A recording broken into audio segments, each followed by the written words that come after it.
So there's a saying that when making YouTube videos, right, you should try and to get really successful, you should try and work out what comments you want people to leave while you're recording the video. Like, oh, great job, like, I can't believe that this is free, or I've never thought about doing it that way before. I could, you've really opened up my mind to a new way of doing this.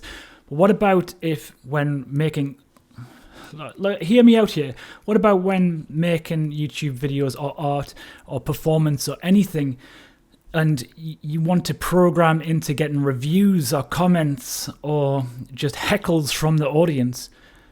You want them to say, oh, I think if you want to sound like more like David Gilmour, you should do this, or this is just noise, what you're doing, or this is the worst guitar tone I've ever heard. These are real quotes.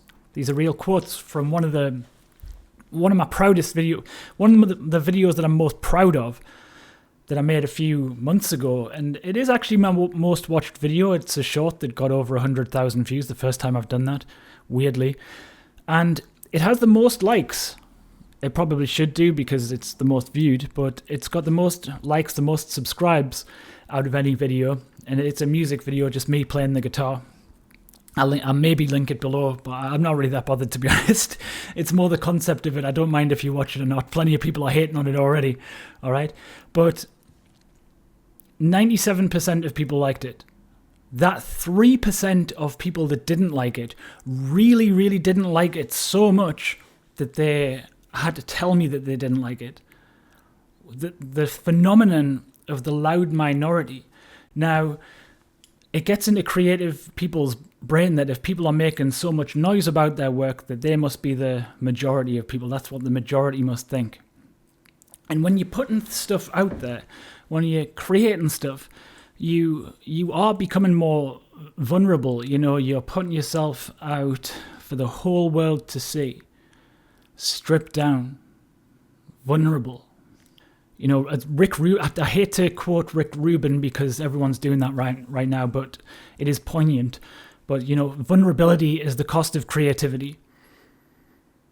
But you can't... Someone that is unattractive and knows that they're unattractive, you can't bully them about it because they don't care, they've accepted it. But what about if the unruly teenager that purposefully makes themselves look so ridiculous, then when we look back at this time and we think that was actually really cool, punk would be a good example of that, making yourself look so ridiculous that it becomes iconic. This is what movements have always done. Artists like Gary Newman basically making noise rock albums, and quite a lot of the noise music scene, you never really know whether it's serious or not, or just a joke. I think part of being good, a big part of being good, is knowing that you're good. And I tend to know that I can be, if I really, really want to be, obnoxious, abrasive, and really wind people up. I tend not to in real life, IRL, because, you don't want to be a bad person. So this is the art. This is the art of it all. I think it would be, you don't want to be a cringe lord. You don't want to be an edge lord.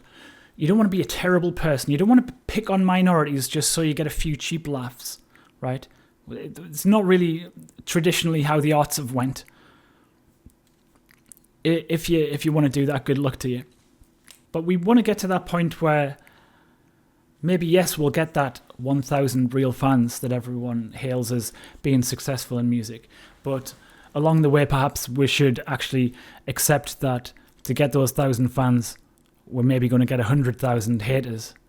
And to me, that's almost a great goal to get. And it's a very difficult goal to get. It's a very complicated line to tread because we don't want to go off and start just purposefully upsetting people, as I say. We can wind up the normies a little bit, all right? I think this is the only negative thing I'll ever say about another artist on this channel. I like to generally be positive, but I'm saying it in a positive way. One of the only bands that I really can't stand listening to, and I respect them for it, I respect that they've wound me up so much, is Belle and Sebastian. I hate that that twee, oh, please like me sort of vibe that they give off. And I just feel like it's purposeful. I feel like it's created just to wind me up a little bit. And I really, I applaud that about them. I applaud that they've got that. Some people might find that beautiful, but it really grates me to a point where it's almost, I find it fascinatingly terrible.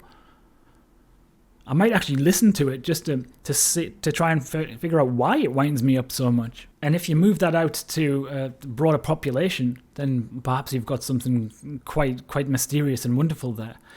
There's been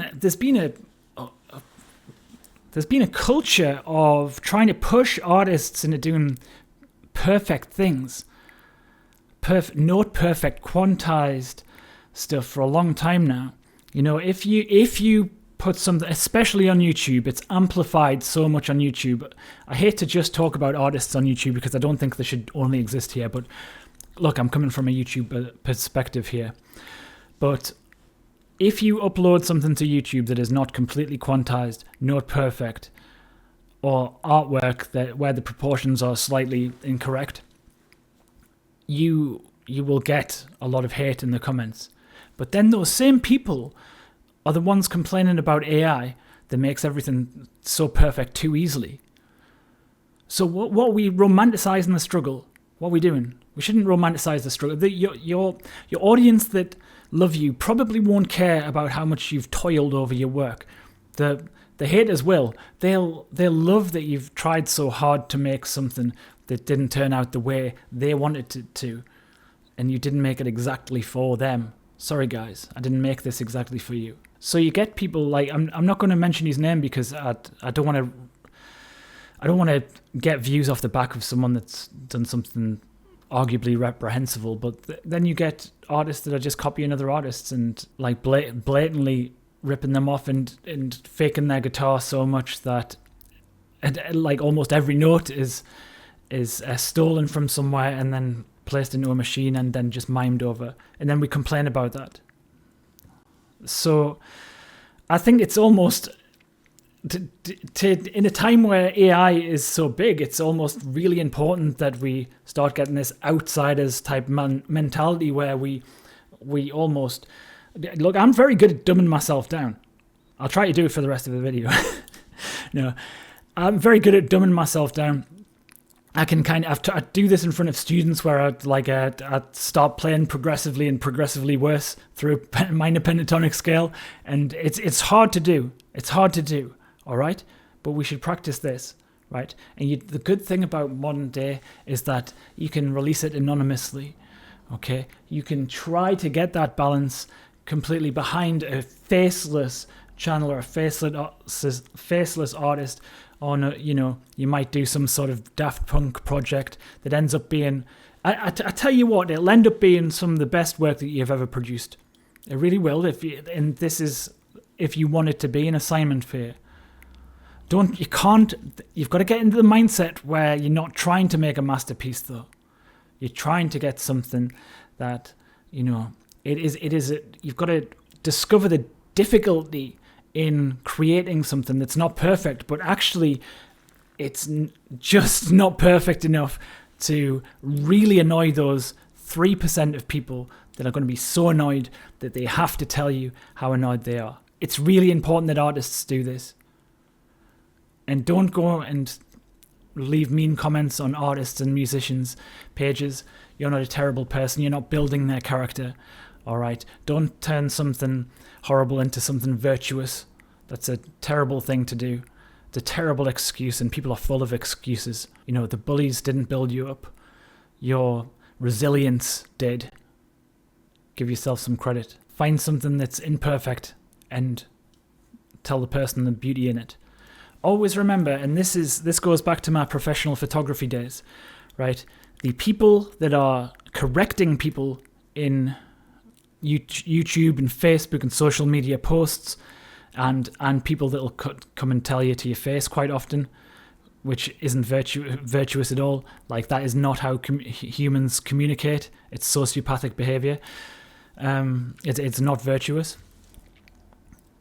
The people that are correcting you in the comments, the people in the YouTube and social media comments, are not professionals. Professionals do not have time to go around correcting other professionals. One, they do not have time. Two, when you're a professional, it's very bad form to be criticizing those around you. It really is. You'll get the odd. Obviously, you'll get the odd person like Liam and Noel Gallagher that have found some success in doing that. Yeah.